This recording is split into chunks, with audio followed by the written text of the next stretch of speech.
everyone. Thanks for joining us. This is Sippin' Tea with Nat and Z. I'm Nat. And I'm Z. Thank you for joining us today. Yes. So how was your week, Natalie? Oh, it's been exciting. Not. Just a whole bunch of stuff has materialized this week that I wouldn't dare but bore you all with at this juncture. Yeah, But I think we both have had some pretty interesting weeks, to say the least. But we made it. Yes. So I'm happy about that.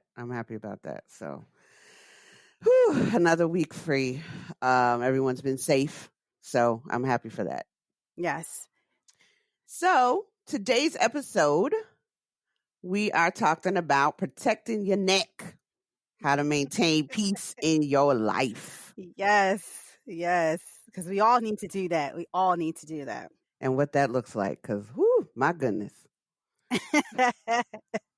I think we've all been struggling, especially in the time of COVID, to find ways to really protect our peace, maintain our peace. So Natalie and I have been talking about this a lot lately. So we said, you know what, why don't we just go ahead and bring this to the podcast and kind of give some tips and tools and some of our insight on how to maintain your peace.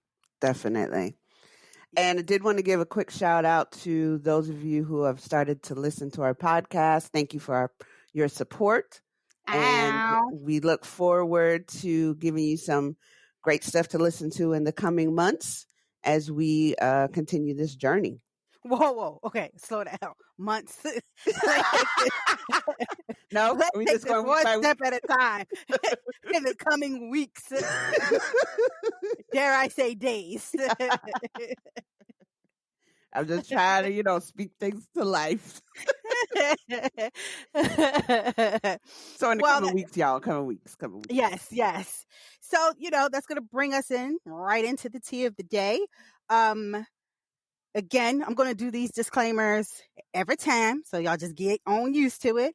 We are not tea experts. You should speak to your doctor when drinking herbal tea, as there are potential side effects when mixed with some medications. Herbal tea should not be a substitute for medication. We're not affiliated with any of these companies, nor are these endorsements. But again, we hope that some endorsements may come our way, and, the next few, I'll say months, Natalie, next few months. So what tea do we have on the table today? All right. So these teas are from Snarky Tea Company. They were introduced to us by our good friend, Nicole. And we appreciate her for being our tea connoisseur and passing on some great ones to us. And she had gifted Reef and I some teas that we really enjoy. And the first one is Calm the F Down.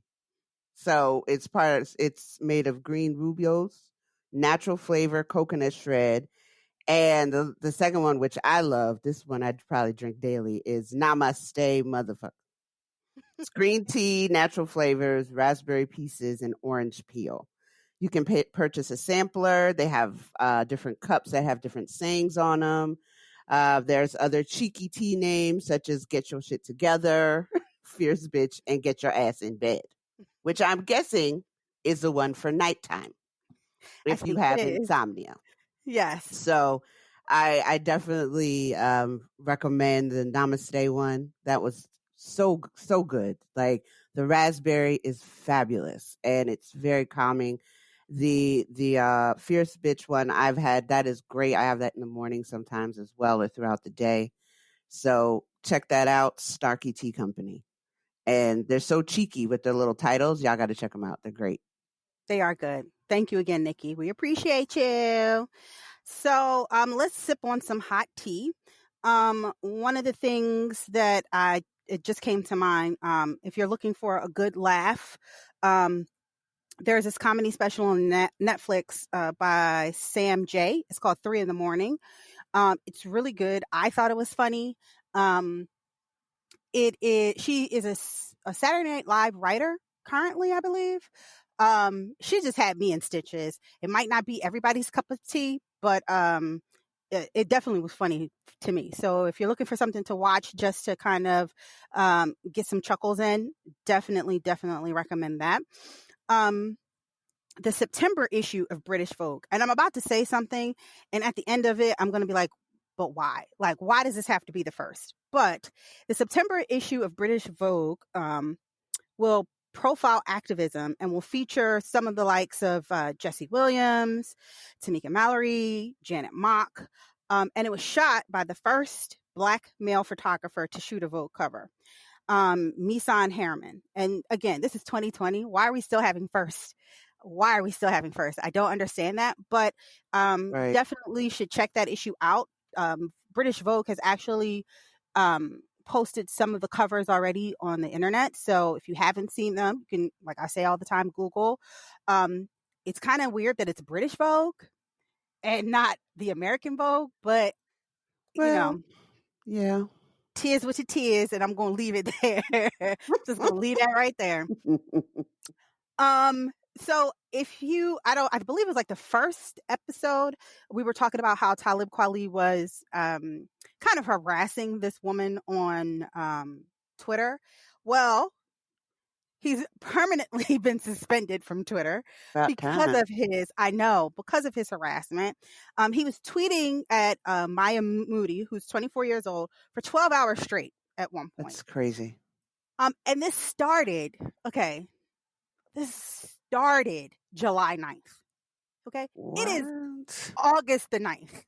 And I believe that they suspended him maybe earlier this week. And again, why? Why did it take so long for Twitter to do something about this when people were letting them know, hey, you might want to check this out. He's harassing her. Right. He had other people harassing her. I read an article where she was getting death threats. They posted her Facebook address online. Yes. Now there are some conflicting reports about, who started what and, whether she was instigating some of this. I'm just going by what I saw and what I could find. I found no truth to those claims. But again, the fact that he was doing this constantly and apparently had bots also doing the same thing. And there's this new term I learned called doxing, where it's you put people's information online. He was, I guess, even though his fans were doing that, he was kind of egging them on to do it. So he's been permanently suspended. So bye-bye. It shouldn't have taken that long, though, if people are. It really shouldn't have. That's a bit of a concern. Come on now, if you're being. And the fact that I'm hoping he gets whatever help he needs because you're clearly obsessive with that particular behavior, which is not at all normal. No. And I mean, if you want to say a poster boy for toxic masculinity and just, it's him.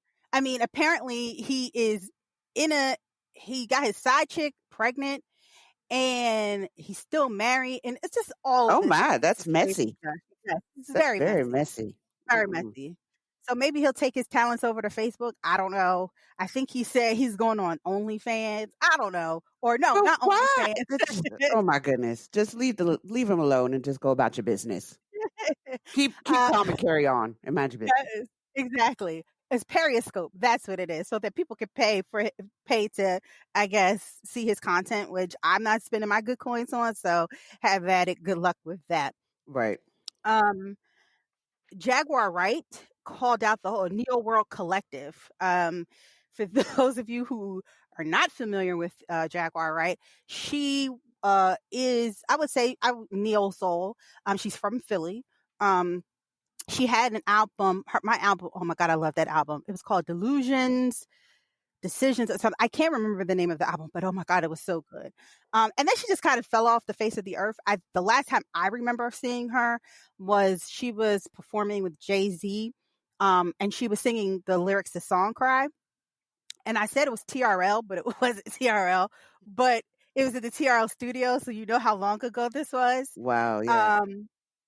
So apparently she said, so this is all kind of starting from one of the founding members of the Roots, his unfortunate death, and he died of cancer. And she said that the other founding members of the Roots, Tariq and Questlove, that they kind of turned their back on him, and so she's upset that they're not doing more to kind of help, I guess, with his funeral, or just really speaking out more about the contributions he had to the roots and to hip hop. So she just went off, and she called Erykah Badu a hip hop baby mama. Oh my. She said that she was jealous of her because of her relationship with Common. And she said that Erykah Badu's song Booty is about her. So this then just spiraled into her saying that Common sexually assaulted her. And without going into all of the details, she pretty much said she woke up in the morning, his penis was in her face, and I guess he was trying to engage her in some head in the morning. Some fellatio. Right. Blowjob for those of you who need yes. So and so a lot of us were like, okay, wow, like not common, right? But again, not surprised. I'm really not surprised that we're at this day and age where people that we really look up to and think that, you know, are really above board, and you know, because of the type of, you know, maybe music that they write, or just the types of morals we think they have, get called out for stuff like this. I'm the type of person, I typically just naturally believe women until you give me a reason not to. And so I'm inclined to believe that this happened. But I do know that there's a larger conversation to be had, and not Definitely. today, about, again, consent. What is consent? I know that there are a lot of women that I talk to that were like, you know, I've been in relationships where that has happened, but if I'm in the relationship and he does that, is it really a big deal? And then the yeah, it is. If you're not we haven't had consenting the to it, conversation about it before. right. Right. So, I mean, that's, like I said, a bigger conversation for another day, but and to get all sides and how that exactly, you know, how women can try not to find themselves in those particular situations and protect themselves in all situations. right. To be mindful of how they engage with individuals and making sure they understand what consent means, like you said. Right. To them. To them. Right. And then, of course, right after that, Tiffany Haddish and Common confirmed their relationship, and he was calling her his queen. And a lot of people are saying he did that to kind of, you know, brush over the fact that he was called out on some sexual misconduct. They've been dating for like 2 years. Really? Yeah, girl. I was looking it up the other night. I went through But like he was who's dating. Right. They said they started dating in 2018. They weren't together, but they started dating in 2018. We went through last night and looked up all the people who had different relationships with people. So like we looked up like John Mayer and Diddy. We looked up Kim Kardashian. We looked up, there's like 20 people that we looked up, and there was a list of who's dated who. And then it had the blurb that they started talking, but they weren't together back in 2018. And then it had a list of all of his other, it had a list of all the other women that he's been dating over the past couple of years. So I'm going to side eye that, because as long as I knew he was dating Angela Rye, they broke up and they got back together. Yes. So girl. Her name was on there too. The timestamp was overlapping. Well, I'm my just business. say That's grown folk business. I'm a mind mine and let them mind theirs. I said, okay, Angela Rye. And then I saw the other name. I was like, oh, okay. Well, have at it then. Cardi B and Megan Thee Stallion dropped visuals for their song WAP. And I just was like, oh, WAP. And then I found out what WAP was stood for, and I had to clutch my pearls and say, oh my. Well. I watched the video yesterday. Woo. Wow. Yeah. I'm gonna say this. I ain't mad at it. I like it. I know that there's some butt hurt Negroes out there that are mad over the video and the lyrics. And to that I say, oh well. Kanye shrug. That's on you. Like, you know, Exactly. It's like you don't want women to be sexual unless it's in the capacity that you want them to be sexual in. Which is Heaven usually forbid. male driven. Exactly. Heaven forbid a woman loves her body and Enough. can tell you how she wants it Yes. and what she wants to do. Heaven forbid that happen. Right. Goodness. The double standard is It's a amazing. huge double standard. I mean, if it's theirs, I don't see why you can't sing about it if it's your own. Yeah, I don't care. Do you, ladies? I mean, y'all look good. I Sounds can't twerk good. a lick, so hey, if you can twerk and you can do it, make it. have at it. It Have was a at very it. visually stunning, Yes. a very visually stunning video, Yes. and it was good. Well done. Yeah, it was. I enjoyed it. And last on the list is the so Versus. There's a Versus challenge with Rick Ross and 2 Chainz. 2 Chainz. And I'm a Ricky Rose fan. But I wasn't like overly excited about this particular Versus battle. So I totally forgot about it. And my husband was listening to it in the other room. And I was like, oh, this is on. I said, well, let me see what this is about. So I hop on in the Versus lounge and saw strippers. Oh, that wearing part. masks. They had on masks though. Yes, they did have on masks. So I said, you know what? I think I came wasn't in at ready the for wrong that. time. Yeah, I wasn't. I said, I I wasn't came in ready. at the wrong time. I enjoyed it though, but I wasn't ready because I was listening to it and then I saw it and I was like, oh, Right. Right. And so then I said, let me pop back in there. And then I popped back in and Ricky Rose's titties was out. And I said, okay, I've had enough. I'm going to bed. that was before the rub down. After the rub. Oh, yes. Thank you and good night. So I've heard that Ricky Rose won, which I already thought that he would, even though it's really not supposed to be a battle. Drake was like 6. Yeah, Kanye 2. Yeah. Ricky Ross 3. Because they were either on their 2. feature. Right. They were either on a feature or something else.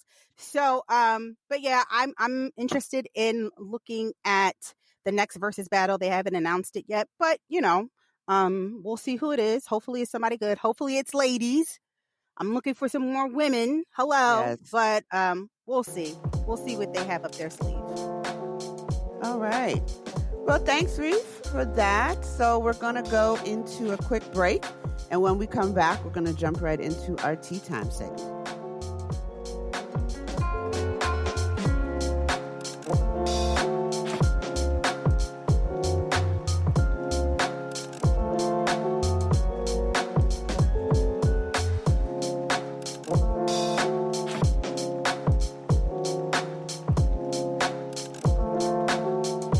All right, we're back. Now we're going into our tea time. So like I said before, we wanted to talk about protect your neck, how to maintain peace in your life, protecting your peace and how to maintain that peace in your life. And what does that look like? Eckhart Tolle says that peace is one of the most important human experiences. Truly knowing yourself and knowing what you need will help you maintain peace in your interpersonal relationships. You need to determine the type of energy you will or will not allow into your universe. How do you do that? So Z and I came up with some ideas on and some topics to touch upon. And one of the first things that we really thought was important is you really need to know yourself.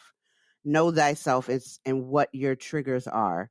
Trust in your gut and check in your ego. But saying all those things, what does that really look like? When you're looking at your triggers, how do you notice what is triggering you? Does your blood pressure go up?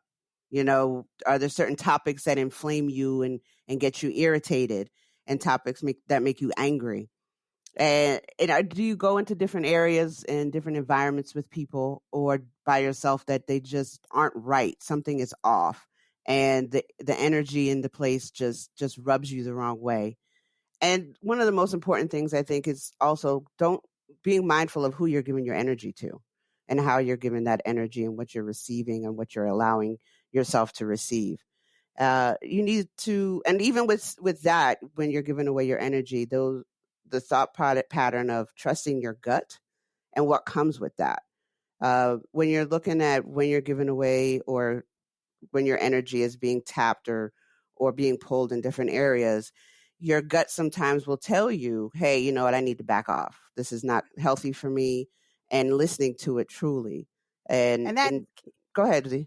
but that's key. The trust your gut, I think, for me is key, because how many times have we been in situations where we're like, dang, man, I I didn't should see have. that coming, or I should have, or I would have. But the Mm-hmm. whole time you were in that situation, your gut was singing in the key of Keith Sweat, and you just decided to ignore it.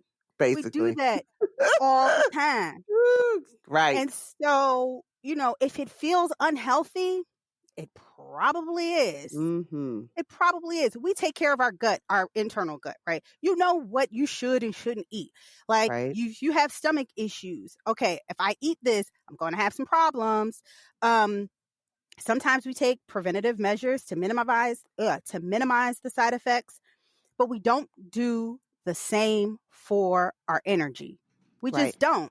We don't. And we need to. Trust your gut.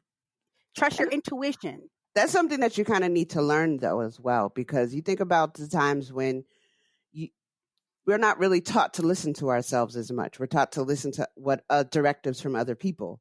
So a lot of times, if we want to go along with the crowd or just because it feels better in the moment, we'll ignore it. And we won't hear what our body is telling us, hear what our gut is telling us. And then we end up in compromising situations or woulda, coulda, shouldas of stuff. And then that kind of flows into checking your ego. Because if you need to protect yourself and listen to yourself, you have to be honest with yourself and figure out, why can't I trust myself enough to believe what my gut is telling me, and having faith in that, and making sure that to get to that area, you need to understand your headspace and make sure that it's clear. And I know that's a huge challenge, especially nowadays with everything going on, competing priorities, and knowing what does a healthy headspace look like to you. Mm-hmm. And what does that mean to protect yourself essentially from yourself, and really being honest with yourself about, you know what, I need to take a step back and really look at the decisions I'm going to make or that I have made that have led me to this particular juncture in my life. Right. And sometimes when we talk about protecting our peace from ourselves, it's because sometimes we get in our own way. And sometimes we are the ones that are creating the chaos in our lives, but we think it's somebody else. Mm-hmm. And sometimes we need to check our ego. And so I've had to do this a couple of times to say, oh, wait, is that really them, or is it you? What's Are the you denominator? What's the consistent right? denominator? Exactly. And, so those things we all need to be very mindful of. And it flows into the next area of setting boundaries, and something that we all need to be mindful of. Not everyone should have a front row seat in your life, and you should make sure that they keep their distance. There are some people that need to be loved from a distance, and when you instill those boundaries, and it's something that you really need to be mindful of, because when you acknowledge those things and you've created a protective bubble for yourself, you can accomplish so much when you minimize those negative influences that could be overstepping the boundaries that you've tried to create. And it's not always easy, because there's people that we have in our life, their loved ones, there's friends, and acknowledging that it's okay to create a boundary for yourself and what that looks like, and pay attention to how do those relationships in your life manifest themselves. Do you even realize what boundaries you've allowed to be put in place? Have you communicated what you think your boundaries should be, and do they understand what those are, so that you can work within a framework that allows you to not have any misgivings about telling somebody, this is my space, like, dirty dancing, this is my space, this is your dance space, and like keeping yourself over there, and you still can, engage with one another, but you need to be mindful. How does that look? Does that person understand what you're telling them? Right. And professionally, Z, we've talked about this before, because being at work, there's boundaries that we have to maintain and create on multiple levels, Absolutely. just to get work done. Absolutely. When I was a manager, one of the things that I had to do to set boundaries and keep some peace in my life was to delegate. And I am type A. And so I am a control freak by nature.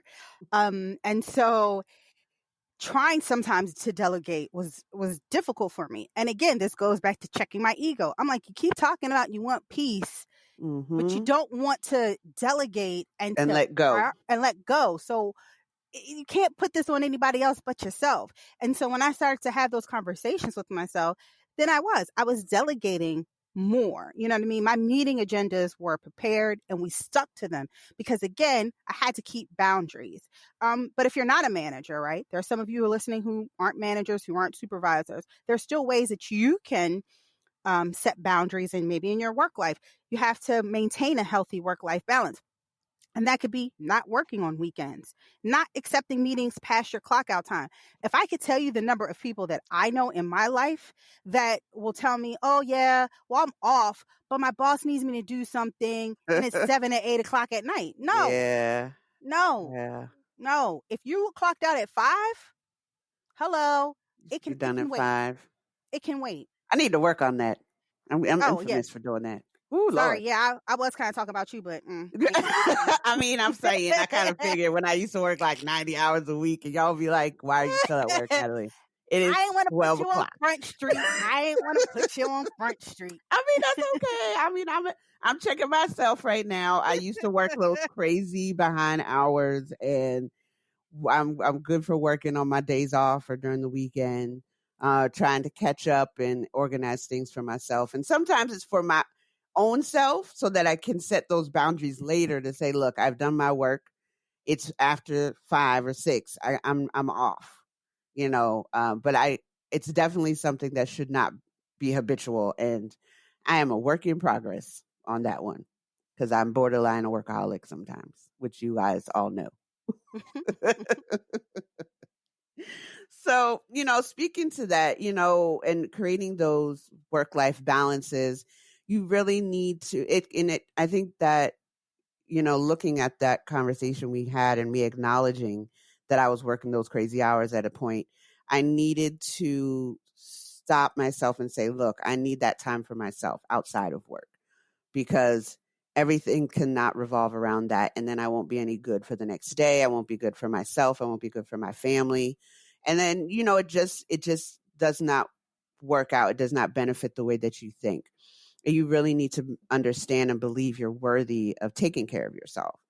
So Psychology Today had stated that for best results, you make boundaries smart. And going into that, they're specific. Like, for example, I'm going into the other room. They're measurable. I'm going into the other room for an hour and I'll check back with you. So you have that boundary established and the other person understands what that is. Attainable. The action is possible and you're willing to follow through with it and you're going to stick to it. And then looking at your can you do exactly what you say? Is it realistic? And finally, timely. The boundary set is as close to the event as possible. Are you making sure you do it within the time frame that it's happening, not like a week later and somebody pops up and you haven't explained yourself and then it causes a rub and folks don't understand your boundary. So, you know, Yeah, exactly. And like you said, we're looking at it and you're talking about being honest, right? You have to be honest with yourself in order to set these boundaries. You can't set boundaries unless you're able to answer kind of 3 basic questions. 1, what does peace mean for you? 2, what are you willing to prioritize for peace? And 3, how will you communicate that to those in your life?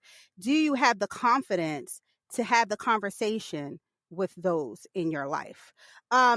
And so, you have to be able to answer those questions and answer those questions accurately. And it's hard for some people, right? It's hard sometimes for us to be honest with ourselves because being honest with ourselves sometimes puts us in a very uncomfortable space. And, we don't like to be uncomfortable. We don't like to be, um, in a place where we have to question ourselves. But it's very important to do that in order for you to set those boundaries. Definitely. And see what you're saying, you really have to take stock and be honest with yourself and what that exactly means, and do you understand what that means to yourself? And it's a process. It's not something that's going to happen overnight. It takes time. And part of getting to that point is understanding that no is a complete sentence to help curb those desires or wanting to go beyond what your boundaries may be. And understanding that that no is can be followed up with a thank you at the end, but no is completely sufficient, Mm-hmm. and you shouldn't feel guilty. We as women, we are infamous for this because we're caretakers, we're nurturers, and we will go, overextend ourselves to attain something. And unfortunately, we think that we can't say no because it's going to hurt somebody's feelings. Well, what about your feelings? What about what you got to do? I mean, you can't live for everybody. We talked about this in our first episode. You can't pour from an empty cup. And if you give in and give in and give in and don't say no, there's going to be a time when you just have nothing else to give. And then you're no good to anybody, especially yourself. Absolutely. Absolutely. I had to learn that no is a complete sentence, and in both ways. I had to learn that I can say just no and that's enough. But I also had to learn that somebody can tell me no and I should be okay with that. And see, Yes. I think that's the key too, that Mm-hmm. people, you want to say no and be a complete sentence, but sometimes it's hard for you to receive that no. And you have to have peace, right? Yes. Peace can come from you understanding I was told no. Mm-hmm. It's And I got to be okay. okay. And I'm gonna just keep it pushing. Right. And I think a lot of times too, no makes people feel, like you said, guilty. Well, if I tell somebody no, Mm-hmm. they'll be upset, or they'll be hurt. And a lot of times that's you in your mind having that conversation with yourself, and nobody told you that. Right. Nobody told you In that your the head. person. Yeah. No one told you that if you told your friend, no, I can't come to your function on Saturday, that she was going to be hurt and she's not going to be your friend anymore. That's what you've Right. concocted in your head. And we do that a lot, and it's okay. And I think the older I get, the more comfortable I'm getting with just saying no and not explaining myself, really. Just right. no. That And explaining yourself is hard to get over. it is.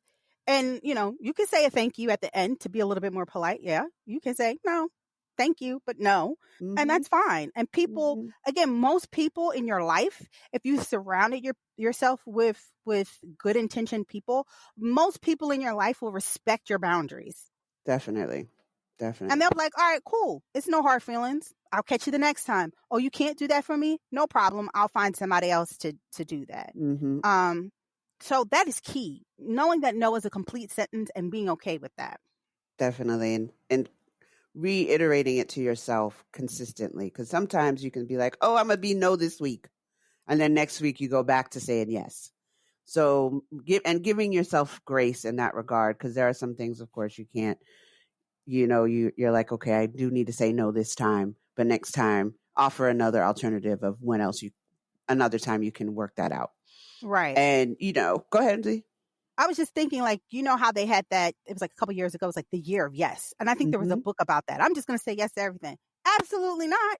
I'm going to say no to everything. If you're a person who's a people pleaser and it's bringing you nothing but chaos and turmoil, why are you saying yes to everything? Say no. It is okay. It is okay. Please don't do that to yourself. And I'm not saying that isn't a healthy approach to say yes to things that maybe you're uncomfortable with saying yes to. I'm saying no, maybe take a year of no. If you're a people pleasing person, have a year of no. No, I'm not going to do that. No, I won't be there. No, no, And it's okay. It's okay.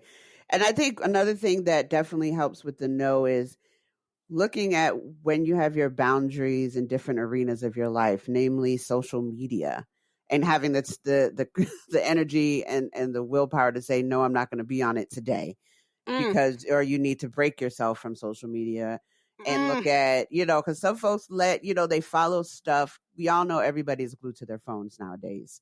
and they have lost the art of conversing with one another because they are always their nose and always on their phones and Twitter or what other mediums that there are.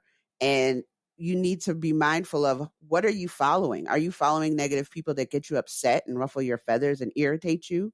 You can mute those accounts if they bother your spirit, or just delete them altogether and cultivate a feed that feeds your soul, that is positive and uplifts you during the day. Because of the line of work that I'm in, a lot of times if I am posting on social media, it's usually very positive. They're uplifting, self-care, thoughtful, thought-provoking, insightful posts, because it doesn't make sense for me to keep promoting negative images, stories. Not to say you're going to stay ignorant of things going on in the world, but you need to feed something in your soul, in your mind, and what you're seeing, because it's going to manifest in your life either subconsciously or through other things that you do throughout the day or the week, and it's not going to be a good thing. Right. Let me tell you, I am the queen of muting somebody on social media.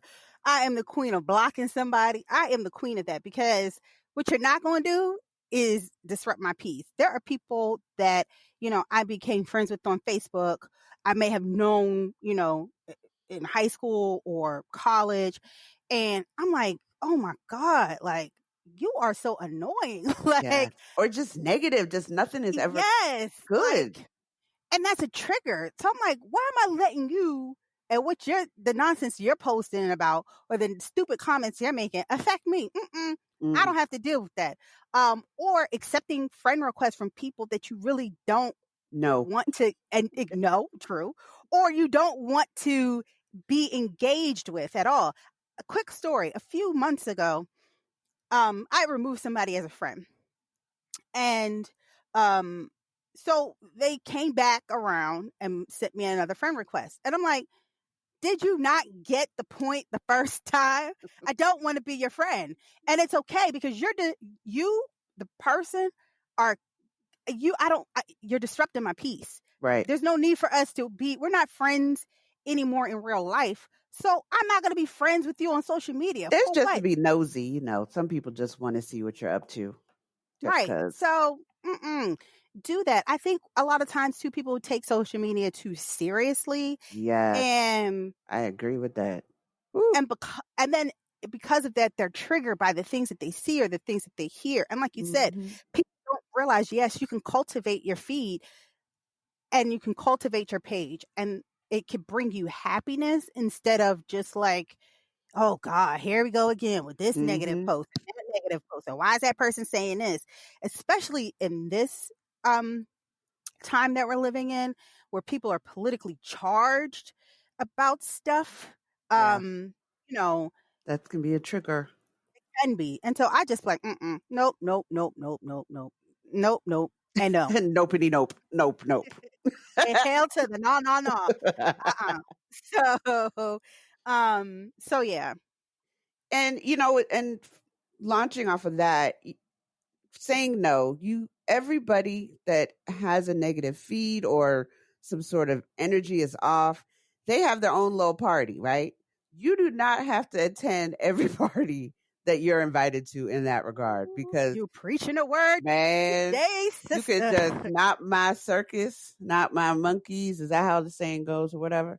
But you just don't need to be there. Misery loves company, and people will always invite you to their drama as an easy way to disrupt your peace. And that also, I think, comes from envy, because they may see that you are chilling and coasting along. And we all know everything on social media is not true, right? So whatever the perception may be, may not necessarily be actually what's going on. And then folks see that sometimes, and they want to disrupt your peace and be like, oh, that their life looks like it's going great. Let me invite them into my world so that they know that I'm going through some shit and it's just irritating me and I need someone else to talk to about it.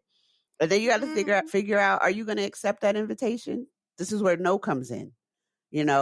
Rebuke that, because Lord knows we don't need that negative energy in our life. And hearing somebody going back and forth, and it's just not good. It's not good for you. It's not good for your self-care. It's not good for your mental health. Just in all the way around, you do not have to attend the party. Please just say pass, I'm good. I'm going to my own party by myself over here to do Where something was else. you? Where was you? It's like, no, I'm gonna say, where was you last year? It's like, I'm gonna tell you, in a professional setting, I had somebody consistently invite me to their dusty ass party. Ooh, not dusty. And there are many times I accepted the invitation, but not in a very direct, blunt way. But Right. sometimes, and if you're going to give me passive aggressive, I'm going to give you a passive aggressive only because we are in this work situation. However,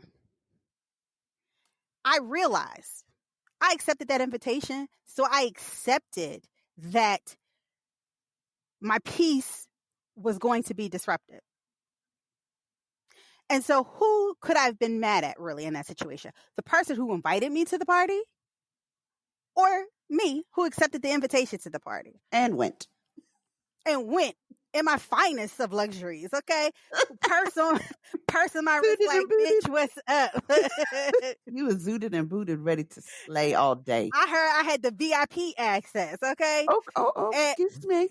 And now, you can't get me out of bed for the parties that some people be trying to invite me to. But again, it's all about being honest with yourself, knowing your triggers, knowing what, to engage in and what not to. Mm-hmm. And then speaking to those people that are inviting you to those parties, they may be friends or family, and they just may have overall negative vibe about them. And you really need to figure out how to let go of them in such a way that you can still be friends. Like I mentioned before, you just need to be loved from a distance. And you got to think about when you leave certain people, be it friends or family, do you feel better or worse? And which ones you have to be mindful for the negative folks that always have drama and don't understand or know how to appreciate you and what you're bringing to the table because they're so set on what's going on with me and my drama, and they want you to be pulled into it because they're just upset and miserable. And giving yourself the green light to say, you know what, these folks are disrupting my peace and tranquility, and I'm not willing to do that. And you do have to say no to family sometimes. Just because they're your family don't mean that everything is gravy and you're gonna get along with everybody all the time. And I see it. I see your face right now because I know you got some stories in your head about how you get along with certain individuals in your life, and be it friends or family, and that negative vibe they give off. And you just can't do it. You're just not today, Satan. Not today, because we're not going to go there. We're not going to go there. If you know me, you know that there is a particular family member that I have in my life that has been the bane of my, this man is the bane of my existence. The stories that I could tell you about this individual. There have been. And I've said some really I'm going to say something, it's going to sound really harsh, but this is where I was and how I felt at the moment. This person is, and I don't care if I say who it is because I don't give a damn. So my uncle, which is my grandmother's son, oh my God, there's just a lot of issues with him. But my sister and I, caregivers for my grandmother up until the moment she passed. And about a year before my grandmother passed away, she moved in with my sister. And at the moment she moved in with my sister, I said these words to my uncle. I said, the day that this woman passes away is going to be the saddest day of my life and maybe one of the happiest days of my life. I said, it's going to be the saddest day of my life because I've lost this woman who, my grandmother, if you know me, literally my best friend. I said, but I'll be happy because I will never have to deal with you ever again in life. I will be able to completely wash my hands of you and never see you a day ever again in my life. And some people said, oh my God, that was mean. That was harsh. No, that was me protecting my peace. I cannot have you in my life. I cannot have you around me. Every time I am in an interaction with you, I leave unsettled. My spirit is disrupted. I'm triggered by knowing that I even have to be in the same vicinity as you. I'm not going to do that to myself. I love myself enough to know that you and I, blood, but I don't have to be near you or around you if I choose not to be. And a lot of people don't want to have that type of conversation with people who are triggering to them. And you need to, because a lot of times what we're doing is carrying on generational trauma. And we're carrying that stuff on to our children, because now your children have to be around this family member that you don't like to be around, but you're trying to be cordial because you don't know how to say no. So now they have to deal with this toxic individual. No, we're stopping that today. You're not going to be in my space. You're not going to disrupt my peace. If I choose to see you, I choose that. That's my prerogative. Period. Period, poo. End of story, like city girls, okay? Right. Period, poo. And, and see, I think that happens more often than not because we feel in family situations that we're obligated to maintain those relationships. And in fact, we can't dictate who our family is, but you can dictate how you get around, who you go around, how often you go around them, and what you receive and filter when you are around them. Or if you choose to not be around them at all, that's something you really need to be mindful of. And thinking of, your aura, your energy that we had talked about before, you thinking about what are the vibrations of high vibrational folks, or low vibrational folks, looking at vibration is linked to positivity, love, compassion, and peacefulness.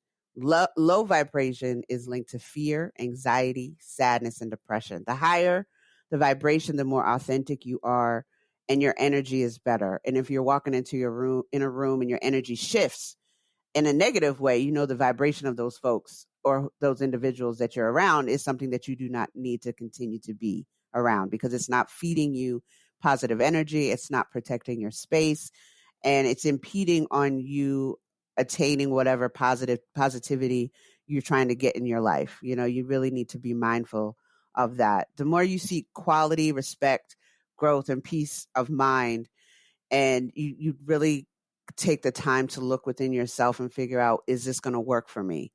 And the more you pay attention to it, the easier it will become to decide who gets to be in your life, who has access to you, what boundaries you're going to set with those particular individuals, and what those boundaries look like. Can you maintain them? And where do you go from here as far as being comfortable with letting folks know that these are my boundaries, deal with it or be out, and leave it at that, and not have to explain yourself, and these are all for, respect different situations and case by case, but it should be a common thread that you have within your life to maintain that thought process, to protect yourself and protect your neck. So, we went through all those areas of how to set boundaries and what that looks like. And so moving on to tips and tools, how can we combat this, and how can we continue to protect ourselves? Practice grace. We spoke about that earlier, and giving love.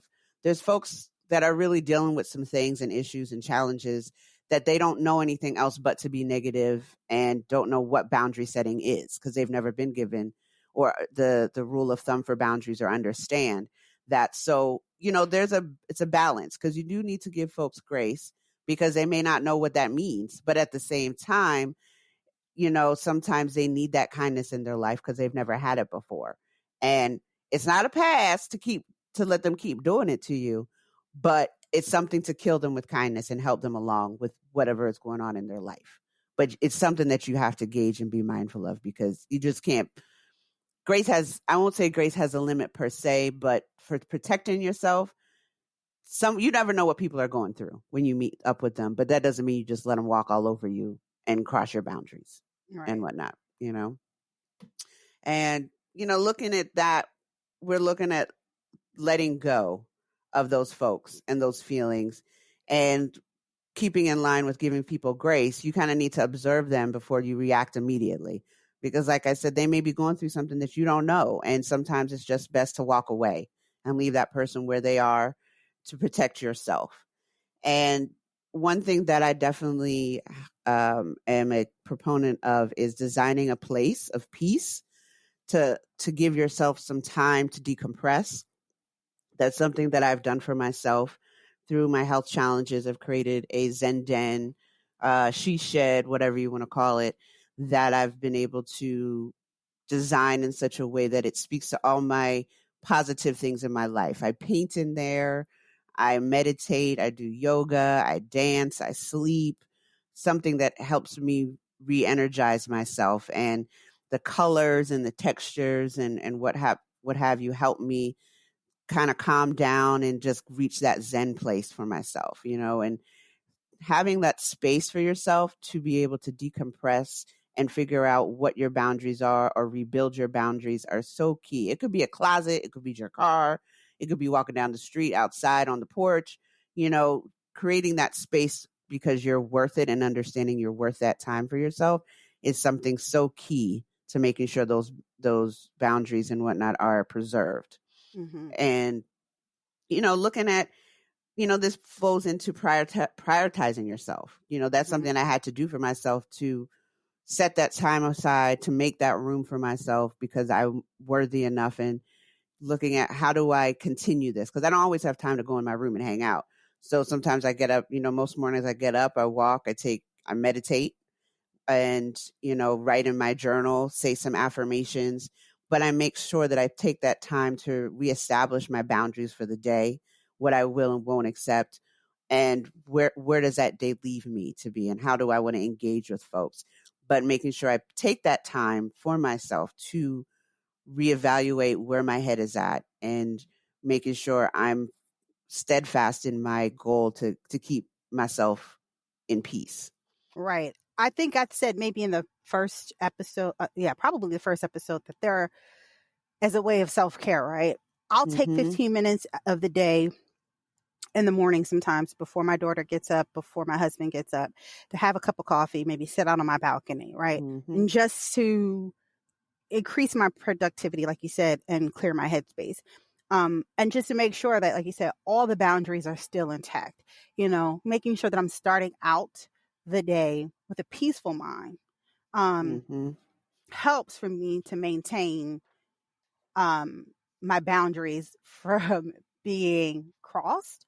Because we all know there's probably somebody in your life that's like a habitual line stepper that likes to go right up on that line. We all have right. And I just, I just do what I need to do in that first 15 minutes to kind of recenter and rebalance. And then I think about like something that I think is key that's going to seem a little weird in terms of saying protecting your peace, but like practicing discretion. Everything ain't for everybody. Ain't for everybody. It Lord. Isn't. You sometimes it helps to call as little attention to yourself or your situation as possible. A lot of people like to share their relationship highs and lows on Facebook, on Instagram, I don't understand Twitter. that. I don't either.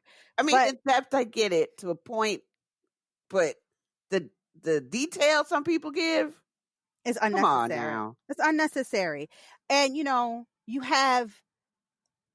I know a situation where something happened and this couple's whole relationship blew up in social media world.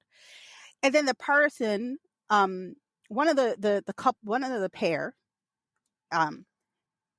was upset because people were DMing them about what was going on and take that off of Facebook and don't do this and don't do that. And so they were getting upset by it. But then I thought to myself, but you brought that on yourself. Your peace is now disrupted. You have all of these people DMing you, commenting on things that they wouldn't have any knowledge about.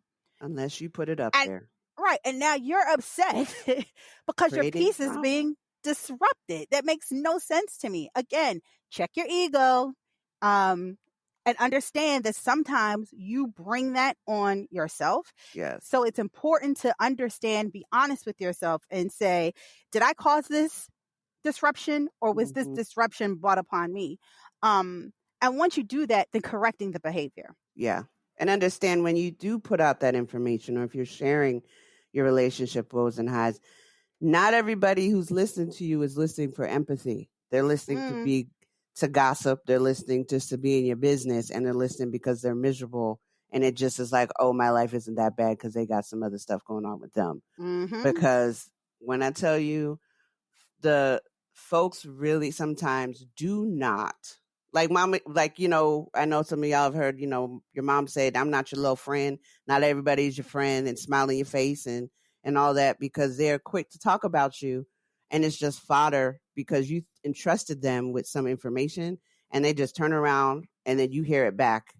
And it's not the intent that you had put out there, because you thought that boundary was there, that they understood your boundary, and they crossed it by divulging your information and still smiling in your face and saying everything's gravy, you know. And then it ends up, you know, on Front Street. But then, of course, like Z said, some people, it speaks to the drama. People put that out there just to get attention. It's attention seeking. They want people to find out and talk about what's going on and just the woe is me. And but some people thrive on that because they don't know any different. But that's a boundary that you don't need, that you need to keep up as strong as you can, because you don't need that in your life. Nope. No good can come from it. Nope. At all. It can. And then, you know, the last little thing we want to leave you with in terms of tips and tools is just to practice preventative peace. And you're probably wondering, what is preventative? Yoga. Yes. Getting a massage. Journaling. Picking up a hobby. Sometimes you can prevent disruption. Well, that really should say practice preventative. Well, you know what the hell I was talking about. I know, girl. I know what you meant. I knew what you meant. You good. You good. But sometimes it's important to do some of these things ahead of time, so that when the time comes that someone invites you to a party, you'll be in such a great headspace that you don't even think about accepting the invitation, right? Or even like, there are times when I may feel like, oh, I feel like I'm about to be like, something is not right. Something's not sitting well in my spirit. I do some meditation, and there's this Janae Aiko. She has this video on YouTube called a trigger protection. Yes. And I've used it a time or 10. And I use like it that sometimes. Yes, I use it as a tool in my meditation arsenal. And sometimes I'll listen to it in the morning, or if I know if I'm about to deal with somebody that usually kind of sets me off, and this usually happens in a professional setting, I'll listen to it ahead of time, because I'm like, okay, this person likes to disrupt my peace. I'm not going to let them do that, but I'm also going to make sure that I am well prepared and well armored against what they're about to throw my way. And so I'll listen to it, and it calms me down, so that when I do have this interaction with this person, I'm like, okay, good. Got it. Great. Now go on about your business. So,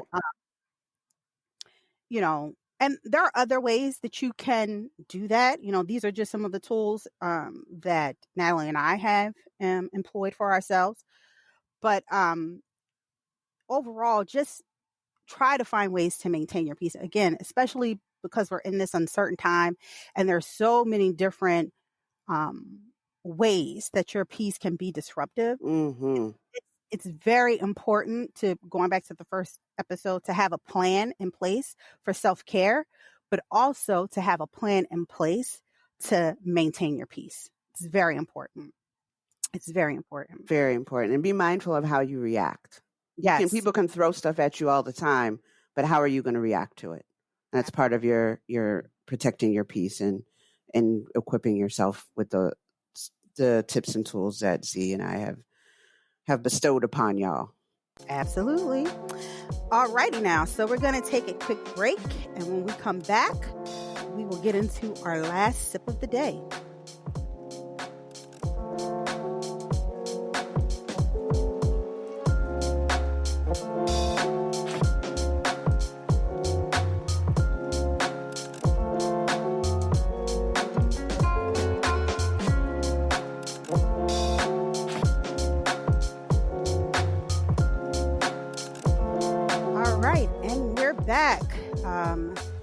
So this is the last sip of tea with your hood Dalai Lama. I love it. I love it. And the quote that I like to leave you with today is, light attracts light. But sometimes your light attracts moths and your warmth attracts parasites. Protect your space and energy. And that's from Warsaw. If many of you aren't familiar with her, she is the poet that Beyonce used in Lemonade. A lot of talking points were poems from her. And I believe she also used some of her material in Black is King. But she's so much more than that. So you should definitely take some time to check out her work. But the reason why I selected that particular quote, because I think that it really brings together everything that we were talking about today. Sometimes peace is going to come at a price. Sometimes you're going to need to distance yourself from people, places, and things, and that can be difficult. But protecting your peace is a practice of self-love and self-care and should be non-negotiable in your life. Protecting your peace means cultivating a safe space internally and externally. Protecting your peace means being your own advocate. And remember, what you allow will continue. Namaste, bitches. Just like the tea that we talked about. All right, thank you for joining us this week on Sippin' Tea with Nat and Z. You can follow us on Instagram at Sippin' Tea and Z_pod. And if you look in in our bio, the link to the podcast will be there for easy navigation. And we'll also have our upcoming podcast topics, guests, and news. And we really thank you for listening, and see you on our next episode where we will discuss the top 10 albums every Black woman should own. Enjoy your week and protect your peace.